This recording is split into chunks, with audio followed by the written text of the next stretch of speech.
नमस्ते बच्चों, good morning. आज हम कक्षा 8 में विषय हिंदी का पाठ 7 हार की जीत का अभ्यास और स्वाध्याय के प्रश्न मैं जो करवाने वाली हूँ वो आपको उसका अभ्यास करना है और अपनी कॉपी में लिखना है। ठीक है, तो इसमें आपको प्रश्न 1 या तो स्टार बना के आप हेडिंग दे सकते हो कि निम्नलिखित प्रश्नों के लिए दिए गए विकल्पों में से सही विकल्प चुनकर उनका क्रम अक्षर या शब्द उत्तर के रूप में लिखें। ठीक है, तो आपको क्या करना है, आपको पता ही है कैसे हम लिखते हैं कि प्रश्न लिखेंगे और उसमें जो सही आंसर है वो डायरेक्ट हम उसके सामने लिख देंगे। ठीक है, तो पहला प्रश्न है, बाबा भारती के घोड़े का नाम क्या था? तो यहाँ पर जवाब आएगा सुल्तान। मैंने यहाँ पे राइट का मार्क किया हुआ है, तो वहाँ पर आएगा सुल्तान। दूसरा प्रश्न है, बाबा भारती कहाँ रहते थे? तो बाबा भारती जो है मंदिर में, बराबर, तो आपको जवाब लिखना है मंदिर में। इलाके के प्रसिद्ध डाकू का नाम था खड़क सिंह, यहाँ पर जवाब आएगा खड़क सिंह। चौथा है, घोड़े की चाल देखकर डाकू के हृदय पर, आपको ऑप्शन दिए गए उसमें से जवाब आता है सांप लौट गया। तो घोड़े की चाल देखकर डाकू के हृदय पर सांप लौट गया। पांचवा है, जहाँ घोड़ा बांधा जाता है उसे खाली जगह कहते हैं, तो उसको कहा जाएगा अस्तबल, बराबर। जहाँ घोड़ा बांधा जाता है उसे अस्तबल कहते हैं। फिर आगे है, कंगले को देखकर बाबा ने घोड़ा रोक दिया क्योंकि, तो उसकी आवाज़ में करुणा थी। सातवां प्रश्न है, कंगले ने अपने को खाली जगह का सौतेला भाई बताया, तो यहाँ पर जवाब आएगा दुर्गा दत्त, बराबर। कंगले ने अपने को दुर्गा दत्त का सौतेला भाई बताया। आठवां प्रश्न है, बाबा भारती चाहते थे कि लोग गरीबों पर विश्वास करना न छोड़ दें। बाबा भारती क्या चाहते थे कि लोग जो है वो गरीबों पर विश्वास करना ना छोड़ें। नवा प्रश्न है, बाबा भारती ने अपनी निज की हानि को खाली जगह की हानि पर न्योछावर कर दिया है, तो बाबा भारती ने अपनी निज की हानि को मनुष्यत्व पर की हानि पर न्योछावर कर दिया है। 10वां प्रश्न है, बाबा भारती सुल्तान से लिपटकर ऐसे रोने लगे जैसे पिता बिछुड़े हुए पुत्र से मिल रहा हो, बराबर।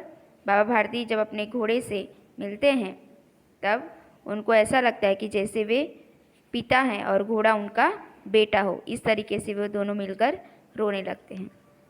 फिर आगे देखिए, यहाँ पर आपको दूसरा स्टार देकर हेडिंग देना है, नीचे दी गई रिक्त स्थानों की पूर्ति करें। इस तरीके से हेडिंग देंगे और आपको लिखना है कि बाबा भारती उसकी खाली जगह पर लट्टू थे, तो रिक्त स्थान में जवाब आएगा चाल, तो बाबा भारती उसकी चाल पर लट्टू थे। ऐसे चलता है जैसे मोर खाली जगह को देखकर नाच रहा हो, तो यहाँ पर जवाब आएगा घटा। ऐसे चलता है जैसे मोर घटा को देखकर नाच रहा हो। तीसरा प्रश्न है, जो एक बार उसे देख लेता है उसके हृदय पर उसकी खाली जगह अंकित हो जाती है, तो यहाँ पर जवाब आएगा छवि। जो एक बार उसे देख लेता है उसके हृदय पर उसकी छवि अंकित हो जाती है। उनके मुख से भय, विस्मय और निराशा से मिली हुई खाली जगह निकल गई, तो यहाँ पर आएगा चीख। उनके मुंह से भय, विस्मय और निराशा से मिली हुई चीख निकल गई। आज उनके मुख पर दुख की खाली जगह तक दिखाई नहीं पड़ती, तो रेखा। आज उनके मुख पर दुख की रेखा तक दिखाई न पड़ती थी। वह धीरे धीरे खाली जगह के फाटक पर पहुंचा, तो यहाँ पर आएगा अस्तबल। वह धीरे धीरे अस्तबल के फाटक पर पहुंचा। अब आगे यहाँ पर आपको हेडिंग देना है स्टार बना के कि सही वाक्यांश चुनकर जो विधान है उसको पूर्ण कीजिए, बराबर। तो पहला है, बाबा भारती को ऐसा लगने लगा था कि, नीचे आपको 3 वाक्य दिए गए हैं, उसमें से सही वाक्य है कि वे सुल्तान के बिना नहीं रह सकते थे, तो वाक्य बनेगा कि बाबा भारती को ऐसा लगने लगा था कि वे सुल्तान के बिना नहीं रह सकते। दूसरा है कि बाबा भारती की सारी रात अस्तबल में कटने लगी क्योंकि, तो जवाब है उन्हें घोड़ा चुरा जाने का डर था। बराबर।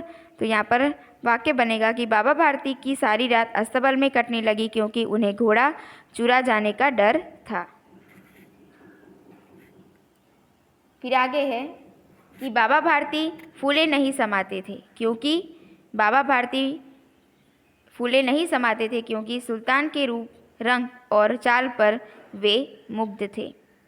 पांचवा है कि बाबा भारती को अपाहिज पर शक नहीं हुआ क्योंकि उसकी आवाज़ में करुणा थी, यानी कि वो दया की वाणी से बोल रहा था, इसलिए उसके ऊपर शक नहीं होता कि वह कोई डाकू या कोई बुरा आदमी हो सकता है। बराबर। चलो पांचवा है सुल्तान को वापस लौटाने के बाद, तो वाक्य आएगा खड़क सिंह की आंखों में नेकी के आंसू थे।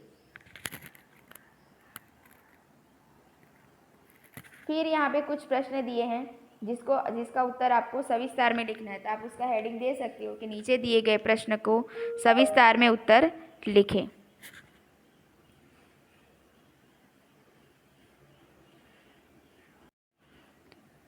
तो पहला प्रश्न है उसके अंदर, खड़क सिंह का हृदय परिवर्तन क्यों हुआ? तो बाबा भारती ने खड़क सिंह से प्रार्थना की थी कि वह घोड़ा भले ही ले जाए पर घोड़ा हथियाने की घटना किसी के सामने प्रकट ना करे। जिस तरह छल कपट करके उसने घोड़ा बाबा भारती से छीना, उसे सुनकर लोग किसी गरीब पर विश्वास नहीं करेंगे।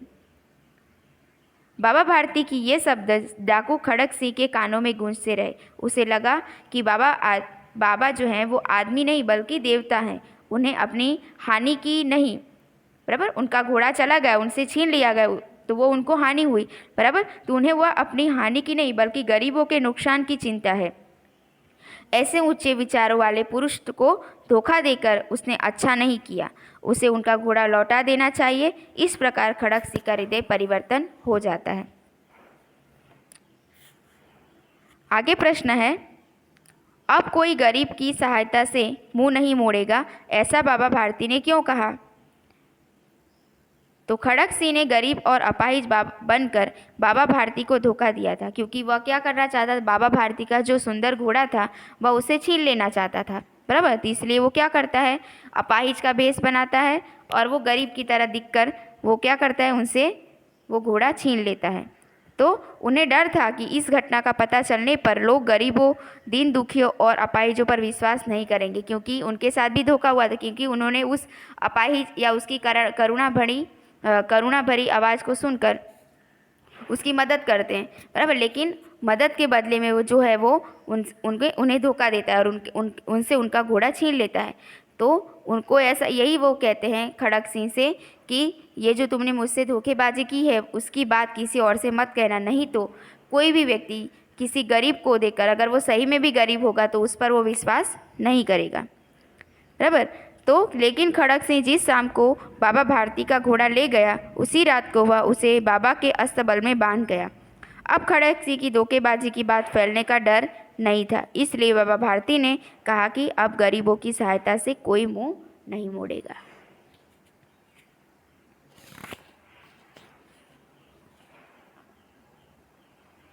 चलो उसके बाद है प्रश्न, यदि बाबा भारती की जगह आप होते तो क्या करते?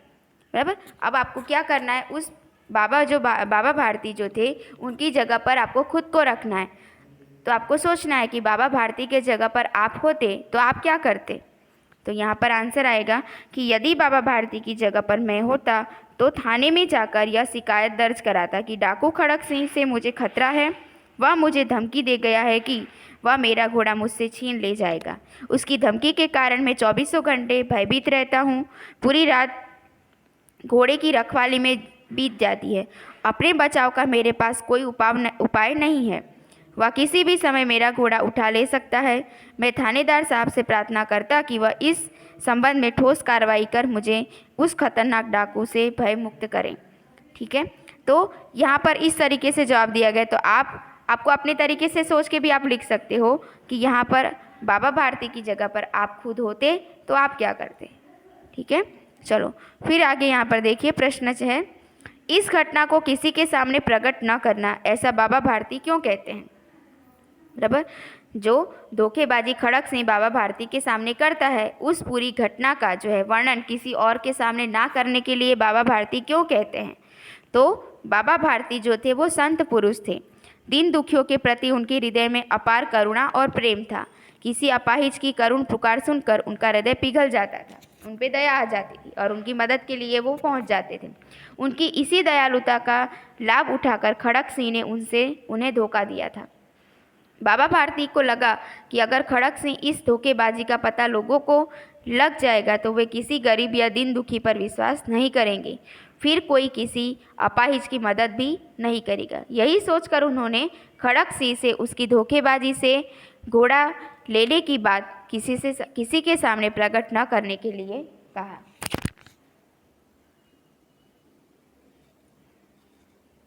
फिर कुछ एक दो वाक्य के प्रश्न हैं आपको, तो वहाँ पर पहला प्रश्न है, खड़क सिंह बाबा भारती के पास क्यों आया? यह स्वाध्याय के प्रश्न है। ठीक है, पहला है खड़क सिंह बाबा भारती के पास क्यों आया? तो खड़क सिंह बाबा भारती के घोड़े को देखने की इच्छा से उनके पास आया। दूसरा प्रश्न है, बाबा भारती किस बात से डर गए थे? तो खड़क सिंह ने बाबा भारती से कहा था कि वह सुल्तान को उनके पास नहीं रहने देगा। खड़क सिंह की इसी धमकी से बाबा भारती डर गए थे। तीसरा प्रश्न है, सुल्तान पर सवार खड़क सिंह ने बाबा भारती से क्या कहा? तो जवाब आएगा, सुल्तान पर सवार खड़क सिंह ने बाबा भारती से कहा कि अब यह घोड़ा मैं आपको न दूंगा। तो यहाँ पर ये तीन जो छोटे प्रश्न हैं वो समाप्त होते हैं। उसके बाद फिर बड़े प्रश्न आएंगे। उसमें भी आपको 4 प्रश्न दिए गए हैं। पहला प्रश्न है कि बाबा भारती अपना समय कैसे बिताते थे? तो बाबा भारती गांव के बाहर एक छोटे से मंदिर में रहते थे और भगवान का भजन करते थे। उन्होंने एक घोड़ा पाल रखा था जिसे वे सुल्तान कहकर पुकारते थे। भगवान के भजन से जो समय बचता उसे वे घोड़े की सेवा में लगाते थे। वे अपने हाथ से उसका खरहरा करते और उसे दाना खिलाते थे। संध्या समय वे सुल्तान पर सवार होकर 8-10 मील का चक्कर काटते थे और इस प्रकार बाबा भारती अपना सारा समय बिताते थे। फिर आगे दूसरा प्रश्न है कि बाबा भारती को किसका डर लगने लगा था और वह डर क्यों लगता था? तो खड़क सिंह बाबा भारती के पास आकर उनके घोड़े सुल्तान को देख गया था और ऐसा बाका घोड़ा उसने आज तक नहीं देखा था। ऐसा सुंदर घोड़ा आज तक उसने देखा ही नहीं था। वह उसकी चाल पर मुग्ध हो गया था। जाते जाते वह बाबा भारती को कह गया था कि वह सुल्तान को उनके पास नहीं रहने देगा, यानी कि वह जो सुल्तान घोड़ा था वह उनके पास से ले लेगा। वह डाकू था और जो वस्तु उसे पसंद आ जाए उस पर अपना अधिकार समझता है, यानी कि वह डाकू होने के कारण जिस पर जो चीज़ उसे पसंद आ जाती वो खुद को उसका मालिक समझने लगता था, बराबर। और उसके पास बाहुबल था और उसे लोग डरते भी थे। इसलिए बाबा भारती को खड़क सिंह का डर लगने लगा।